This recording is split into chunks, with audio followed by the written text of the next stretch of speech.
اس تسعدون، وہ وقت یاد کرو جب تم دوڑ رہے تھے، چڑھ رہے تھے. اسعاد، صعود ہوتا ہے بلندی کی طرف جانا، صاد عین دال سعادہ، سین سے نہیں صاد سے، اوپر کو جانا. یعنی احد پہ بھاگ رہے تھے، اپنے رو بھاگ رہے تھے، وادی کی طرف چڑھے جا رہے تھے. اور یہ کس موقع کی بات ہے؟ کب بھاگ رہے تھے؟ ہوا یہ کہ مسلمانوں پر اچانک دو طرف سے حملہ ہو گیا اور ان کی صفوں میں ابتری پھیل گئی. کچھ لوگ مدینہ کی طرف بھاگ رہے تھے، کچھ احد کے اوپر چڑھ رہے تھے، لیکن نبی صلی اللہ علیہ وسلم اپنی جگہ سے 1 انچ بھی نہ ہٹے، جہاں تھے وہیں رہے. دشمنوں کا چاروں طرف ہجوم تھا، صرف 10-12 آدمیوں کی مٹھی بھر جماعت آپ کے پاس تھی. اللہ کے رسول صلی اللہ علیہ وسلم اس نازک موقع پر پہاڑ کی طرح اپنی جگہ پہ جمے ہوئے تھے اور بھاگنے والوں کو پکار رہے تھے، الیہ عباد اللہ، الیہ عباد اللہ، اللہ کے بندوں میری طرف آؤ، اللہ کے بندوں میری طرف آؤ.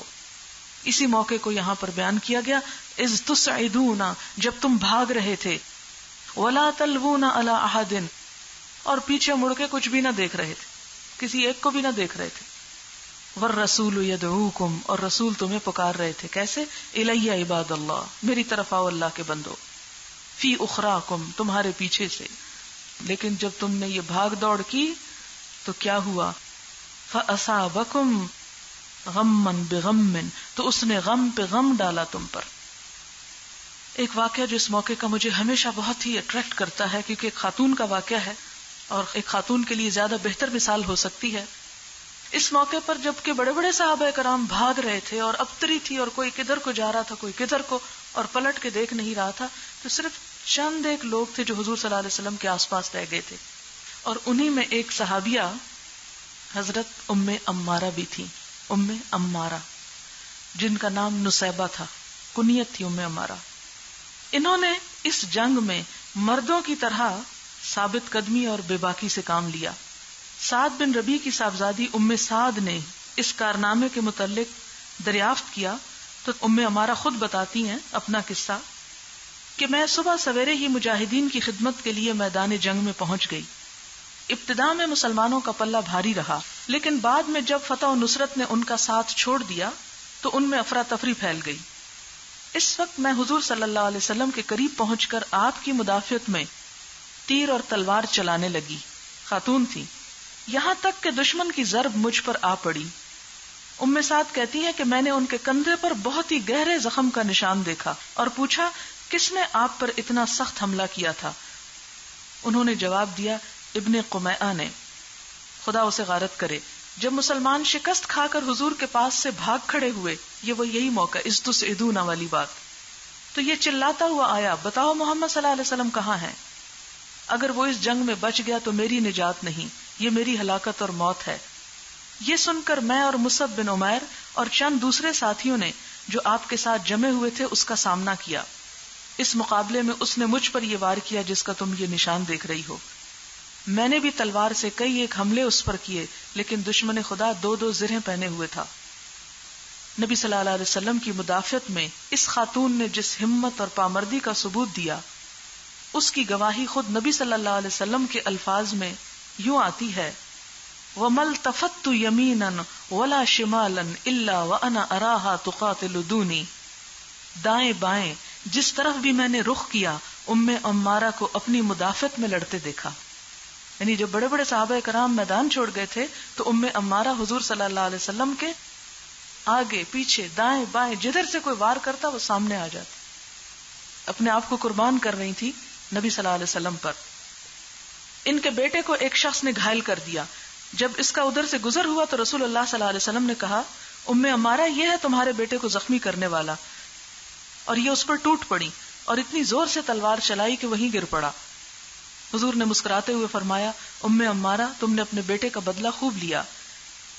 خود کہتی ہیں اس کے بعد اس پر مسلسل ہم تیر برسانے لگے یہاں تک کہ اس کو ختم کر کے چھوڑا. یہ دیکھ کر حضور نے فرمایا، خدا کا شکر ہے کہ اس نے تجھ کو اس پر غلبہ عطا کیا اور تیری آنکھوں کو ٹھنڈک بخشی اور تیرے لڑکے کا بدلہ تجھے دکھایا. اور اسی طرح اور بھی واقعات ان کی ہمت اور جرت کے ہیں. لیکن انہوں نے احد کے علاوہ خیبر، حنین اور یمامہ کی جنگ میں بھی شرکت کی.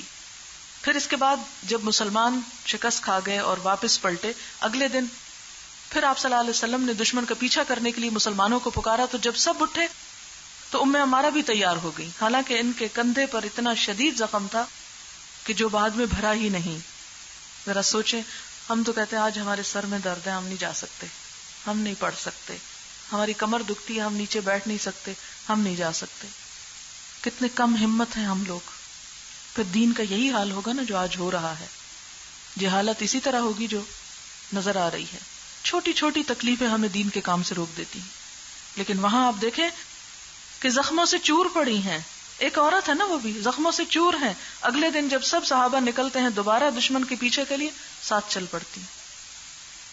کیا ان کو درد نہیں ہو رہی ہوگی؟ کوئی دکھ نہیں ہو رہی ہوگی؟ اور اس زمانے میں تو پین کلرز بھی نہیں ہوتے تھے. پھر فرمایا کہ جب تم نے یہ سب کچھ کیا فَأَصَابَكُمْ غَمًّا بِغَمٍّ، تو تم پہ اللہ نے غم پہ غم ڈالا. اچھا، ثواب کا لفظ بھی اسی روٹ سے اور اصابہ کا لفظ بھی یہیں سے آ گیا. یہ کیا ہوا؟ اصابہ ہوتا ہے بدلے کے طور پر کوئی چیز دینا، ثواب کیا ہوتا ہے؟ عمل کا بدلہ.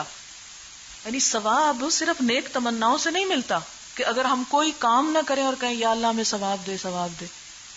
کس چیز کا ثواب؟ ہم ویسے کر یہی رہے ہیں، کر کچھ نہیں رہے اور جنت کی امید لگائے بیٹھے ہیں. تو جنت تو ثواب ہے نا، بدلہ ہے. تو جب کریں گے کچھ نہیں تو بدلہ کس چیز کا لے رہے ہیں؟ تو یہاں پر بھی اصابہ بدلے کے طور پر تمہیں غم میں مبتلا کیا، یہ اللہ تعالیٰ فرمانا چاہتے ہیں. لفظی معنی کیسے ہو جائے گا؟ ثواب دیا تم کو غم کا، یعنی بدلے کے طور پر دیا تمہیں غم. بغم، غم پر غم، بہت سے غم کٹھے کر دیے، ایک چین چل پڑی. کیا تھا مثلاً؟ پہلے جو کامیابی تھی وہ شکست میں بدل گئی، مال غنیمت چھن گیا، مسلمان 70 کی تعداد میں شہید ہو گئے، بے شمار زخمی ہوئے، خود نبی صلی اللہ علیہ وسلم زخمی ہوئے، آپ کا دانت مبارک شہید کر دیا گیا، نبی صلی اللہ علیہ وسلم کا حکم نہ مانا گیا، اس سے نبی صلی اللہ علیہ وسلم کو تکلیف پہنچی. آپ کی شہادت کی خبر جب لوگوں میں پھیلی تو اس سے بڑا کوئی اور غم ہی نہ تھا. تو یہ سارے غم جمع ہو گئے. اسی لیے فرمایا جب تم نے یہ کام کیا فَأَصَابَكُمْ غَمًّا بِغَمٍّ، غم پہ غم ڈالے. کیوں؟ لِكَيْ لَا تَحْزَنُوا، تاکہ تم غمگین نہ ہو. اتنے غم ڈالے کہ تم غمگین نہ رہو. مشکلیں اتنی پڑی مجھ پر کہ آسان ہو گئیں. کہ آزمائشوں میں انسان پکا ہوتا ہے، جب چیلنجز زیادہ ہوتے ہیں تو انسان کی قوت بھی بڑھ جاتی. عموماً لوگ کہتے ہیں ہائے ہم بڑے سینسیٹیو ہیں، سینسیٹیو بنے پھرتے ہیں. دین کے معاملے میں کوئی چیز سینسیٹیو نام کی نہیں ہوتی. یہ سب سینسیٹیوٹی جو ہے یہ سب نکال کے الگ کر دیں اور اللہ کے لیے ہر چیز سہنے کے لیے تیار ہو جائیں. اور یہ جو چھوٹی موٹی لوگوں کی باتیں ہوتی ہیں نا، اور ہر بات کے اوپر اگر آنسو بہانے لگ جائیں اور کہیں کہ فلاں نے مجھے یہ کیوں کہہ دیا اور فلاں ایسا کیوں کر رہا ہے اور فلاں ایسا کیوں نہیں، یہ اللہ تعالیٰ کی ایک خاص حکمت ہوتی. ایک کے بعد ایک تکلیف میں مبتلا کرتا ہے تاکہ بندہ اتنا عادی ہو جائے کہ اس کے بعد اسے بھول جائے کہ کیا ہوا تھا. لِكَيْ لَا تَحْزَنُوا، تاکہ تم غمگین نہ ہو. کس پر؟ عَلَىٰ مَا فَاتَكُمْ، جو تمہارے ہاتھ سے چلا گیا. جو گیا وہ گیا، بس اب اسے بھول جاؤ. وَلَا مَا أَصَابَكُمْ، اس پہ بھی غم مت مناؤ جو تمہیں پہنچا. ہمارے ہاں حال کیا ہے کہ ذرا سی کوئی چیز ہو جاتی ہے، ذرا سا کوئی بہانہ چاہیے. غم منانا بھی ہم نے کام چوری کا بہانہ بنا لیا. آج صبح صبح مجھے فون آیا کسی کا واکنڈ سے، اور فون کیا تھا کہ درس کی کوئی بات تھی کہ وہاں کوئی 40واں ہے تو درس کرنا ہے. تو بات چلی کہ میں نے کہا کہ کیا کرتے ہیں آپ لوگ، ذرا پتہ چل جاتا ہے اس طرح انسان کو کہ وہاں کیا رسم و رواج ہے. تو کہتی ہے کہ جس دن سے وفات ہوئی ہے ہر روز ساری فیملی جمع ہوتی، سب بیٹھتے ہیں، گیٹیاں پڑھتے ہیں، سپارے پڑھتے ہیں. اس کے بعد کیا ہوتا ہے کہ کھانے پکتے ہیں، اور وہ کھانے پکتے ہیں جو مردے کو پسند تھے. تو کہتی ہیں آج جمعرات ہے اور آج وہ سب پکا رہے ہیں، کوئی ساگ پسند تھا، کوئی میٹھا پسند تھا، وہ سب جو عورتیں ہیں وہ سب کھانے پکاتی رہتی ہیں، اور جو آدمی ہیں وہ کٹھے بیٹھے ہوئے ہیں اور باتیں کر رہے ہیں. کچھ ادھر ادھر کے لوگ آئے ہیں اور وہ بیٹھ کے پڑھ رہے ہیں سپارے شپارے. گھر کے جو اپنے جن کا مرا ہے وہ کھانے پکا رہے ہیں، باہر سے آنے والے مہمان اس کے لیے گیٹیاں پڑھ رہے ہیں، اور مرد گفتگو کر رہے ہیں. سب بیکار بیٹھے ہوئے ہیں، 1 دن نہیں 40 دن. میں نے کہا کسی کو بھی عقل نہیں، کوئی سمجھا؟ کہتے کوئی سمجھانے والا نہیں، کوئی سمجھائے تو مائنڈ کرتے ہیں. تو میں یہ سوچ رہی تھی کہ یہ سب کیا کھیل ہے؟ یہ کھیل ہے، خود ساختہ باتیں، نہ قرآن سے ثابت، نہ سنت رسول صلی اللہ علیہ وسلم سے ثابت، اور نہ دنیا کا کوئی نفع اس میں. مرنے والا مر گیا، چلا گیا، اب آپ کس لیے جمع ہو کے بیٹھے ہیں یہاں غم منا رہے ہیں؟ اور میں نے کہا چھوڑتے کیوں نہیں؟ تو کہنے لگے کہ اس لیے نہیں کہ لوگ کہیں گے انہیں کوئی غم ہی نہیں ہوا. کھانے پکانے میں غم کا اظہار ہے، وہ بھی ایک کھانے کا چکر ہے نا سارا، اس کے بہانے خود بھی کھا لیں گے کہ اس کو پسند تھا. یہاں پر آپ دیکھیں کہ ایک نہیں فوت ہوا تھا، 70 شہید ہوئے تھے، مال غنیمت گیا، فتح گئی، بہت کچھ ہوا، گھر گھر میں ہنگامہ ہو گیا. لیکن اللہ تعالیٰ نے کیا فرمایا کہ یہ سب تمہیں اس مشکل سے گزارا لکئی لا تحزنوا علی ما فاتکم، کہ جو فوت ہو گیا ہے اس پر بیٹھ کے غم مت مناؤ. غم کا ہونا، غم کرنا بڑا نیچرل ہے. پہلے بھی میں نے بتایا تھا کہ نبی صلی اللہ علیہ وسلم اپنے بیٹے ابراہیم کی جو ڈیتھ تھی اس پر آنسو بہا رہے تھے. غمگین ہونا، دکھی ہونا، تکلیف ہونا وہ اور بات ہے، لیکن سوگ منانا یہ بالکل ایک مختلف چیز ہے. فَأَصَابَكُمْ غَمًّا بِغَمٍّ لِكَيْ لَا تَحْزَنُوا عَلَى مَا فَاتَكُمْ، کہ تم مت غمگین ہو جو تمہارے ہاتھ سے گیا. کیوں؟ اس لیے کہ یہ اللہ نے تمہارے لیے لکھا ہوا تھا. وَلَا مَا أَصَابَكُمْ، اور جو پہنچا تم کو یعنی نقصان وغیرہ، شکست. واللہ خبیر بما تعملون، اور اللہ باخبر ہے تمہارے اعمال سے، اس کو سب پتا ہے تم کیا کر رہے ہو. ثم انزل علیکم من بعد الغم امنۃ، پھر اتارا تم پر غم کے بعد کیا؟ امن، چین، آرام، سکون، دل جمعی. یہ کس شکل میں تھی؟ نعاسن، ایک اونگ کی شکل میں، ایک اونگ طاری ہو گئی. یعنی یہ سب زخموں سے چور ہیں، غموں سے چور ہیں، جسمانی زخم بھی تھے اور روحانی بھی تھے. شدید تکلیف کی حالت تھی، لیکن اللہ تعالیٰ نے اپنے بندوں کو دل کے اطمینان کے لیے ایک خاص قسم کی تسکین اتار کر غم سے بے نیاز کر دیا. ایک اونگ، نعاس، نون عین سین، نائسہ، نیند کی ابتدائی کیفیت، غنودگی. جب نیند کی وجہ سے حواس سست پڑ جائیں اور آنکھوں پر اس کا اثر نمایاں ہونے لگے. سنتن بھی آپ نے پڑھا نا، کیا وارا پڑھا تھا؟ اونگ.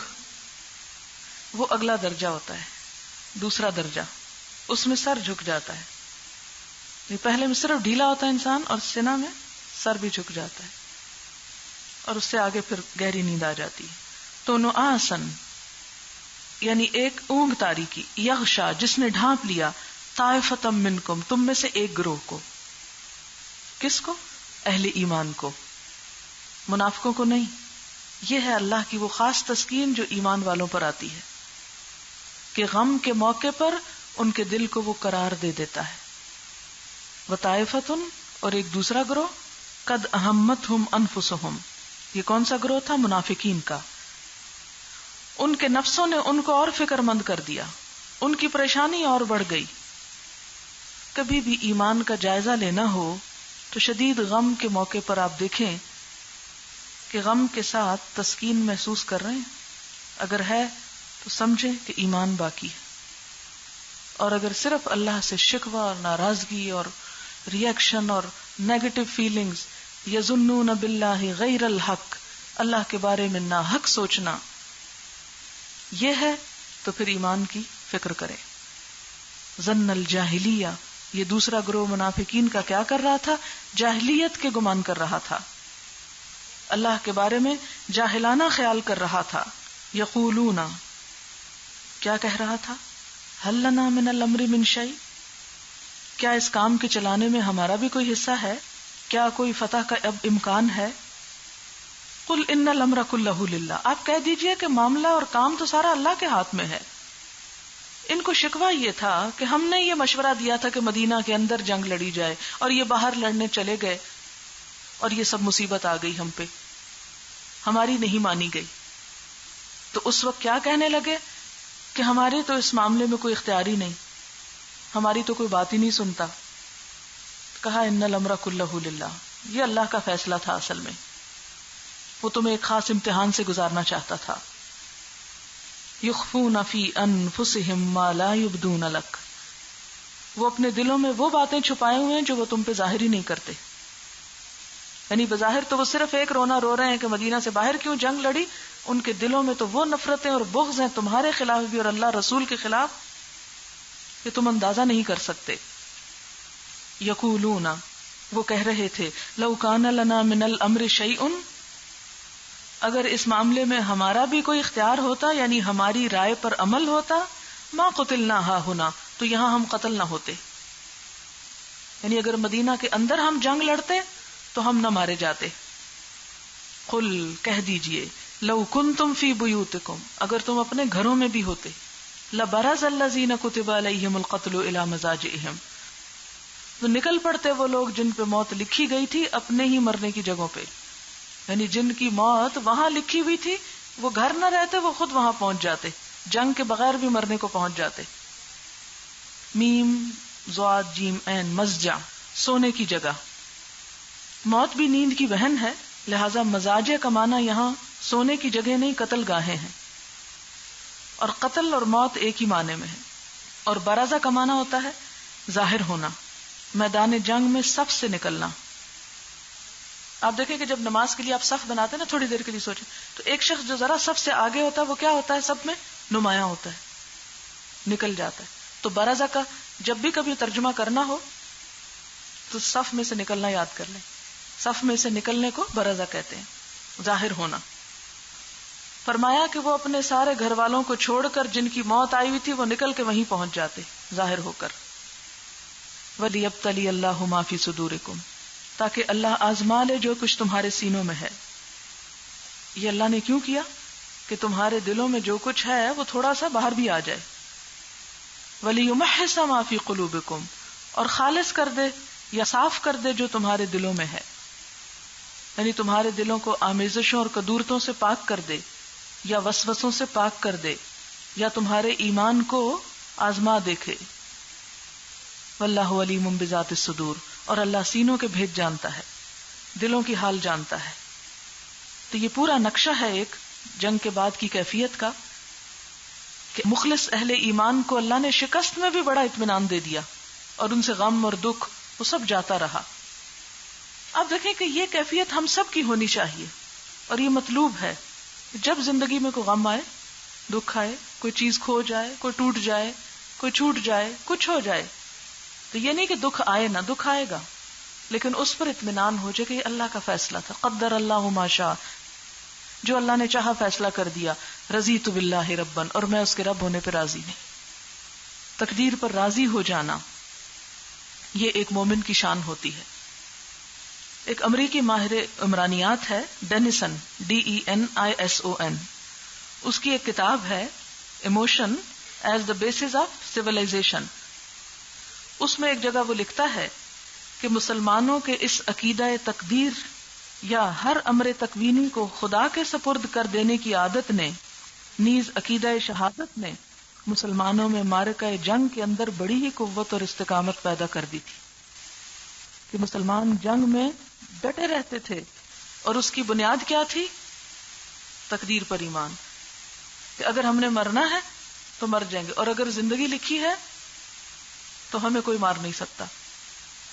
آپ دیکھیں کہ بہت سے لوگ کسی خاص دن ڈرائیو نہیں کرتے، اور اس میں ایک بڑا ہاتھ ہے وہ ہاروسکوپ اور ہارر کریٹ کرنے والے ستاروں کا کہ آج سفر میں احتیاط کریں، آج ایکسیڈنٹ کا خطرہ ہے، آج فلانا ہے. وہ لوگ ڈر کے مارے گھر سے نہیں نکلتے.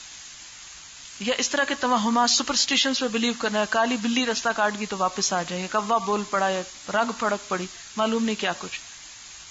مسلمان کا یقین اور عقیدہ اتنا حقیر نہیں ہوتا کہ وہ بلی کوے اور رگ پھڑکنے میں پڑا ہو. اس لیے ایسی کسی چیز کے اوپر کبھی خوف نہ کھائیں. کوئی چیز کچھ نہیں بگاڑ سکتی، نہ نمبر 13 کوئی نحوست والا ہوتا ہے. یہ سب ہماری خود ساختہ باتیں. ہم پہلے ایک چیز کے اندر ایک چیز سمجھنے لگتے، پھر وہ ہمیں نظر آنے لگتی. اثر کے بعد جھاڑو نہ لگائیں، کالا رنگ نہ پہنے. ہماری لڑکیوں کو سفید رنگ سوٹ نہیں کرتا، ہم شادی پہ لال نہیں پہنتے. معلوم نہیں بلی کے رونے پہ بھی کوئی شاید آفت آتی ہے، نعوذ باللہ. یہ سب کچھ خرافات ہیں اور ان کی کچھ حقیقت نہیں. اور ہمیں ان سب چیزوں سے بے نیاز ہو کر اللہ کی ذات پہ بھروسہ کرتے ہوئے کہ فتح اور مدد، کامیابی اور صحت اور سب بھلائی صرف ہم نے پیچھے پڑا نہیں، بیدک الخیر انک علی کل شیء قدیر، ساری بھلائی تیرے ہاتھ میں اور تو ہر چیز پر قادر ہے.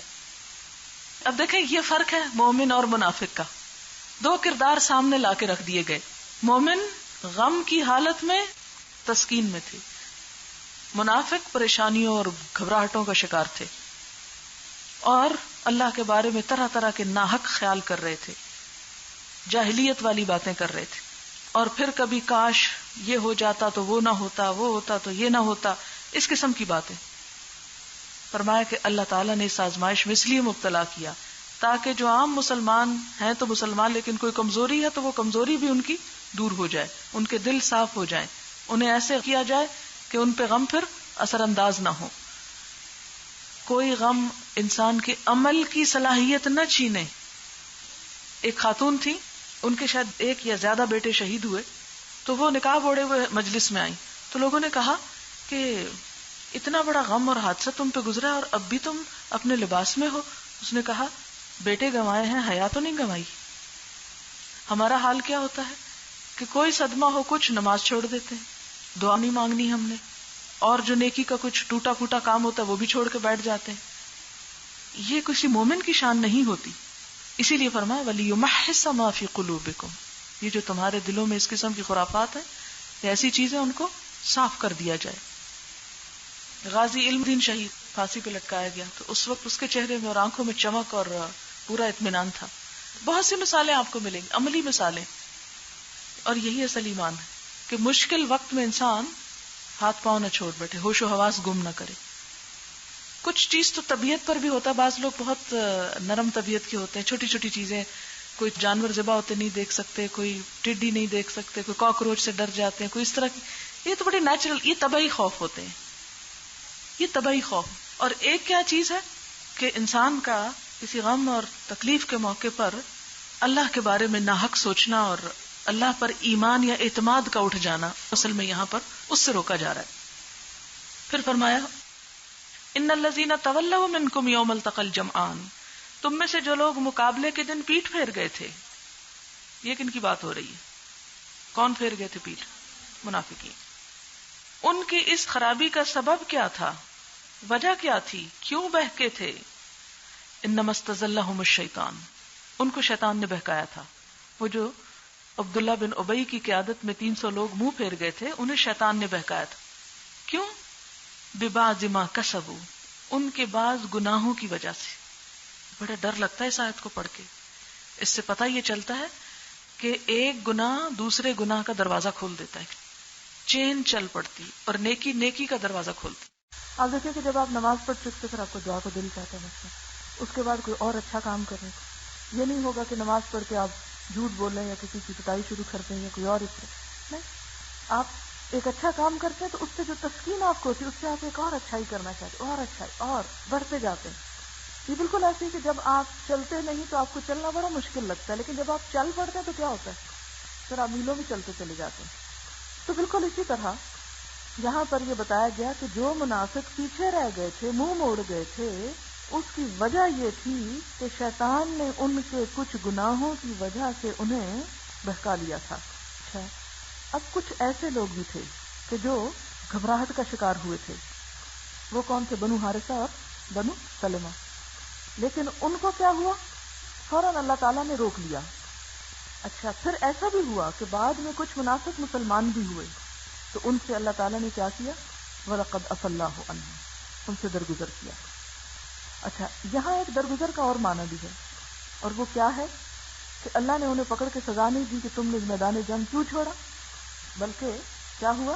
ان کو بھی جانے دیا. منافقین کے بارے میں ہمیں بھی کیا کہا گیا کہ کیا کرو؟ درگزر کرو، جانے دو. ان اللہ غفور حلیم، بندوں کے جرم اور قصور پہ اللہ انہیں فوراً نہیں پکڑتا، معاف بھی کر دیتا ہے اور بڑا بردبار ہے. وآخر دعوانا ان الحمد للہ رب العالمین. سبحانک اللہم وبحمدک، نشہد ان لا الہ الا انت، نستغفرک ونتوب الیک. والسلام علیکم ورحمۃ اللہ وبرکاتہ.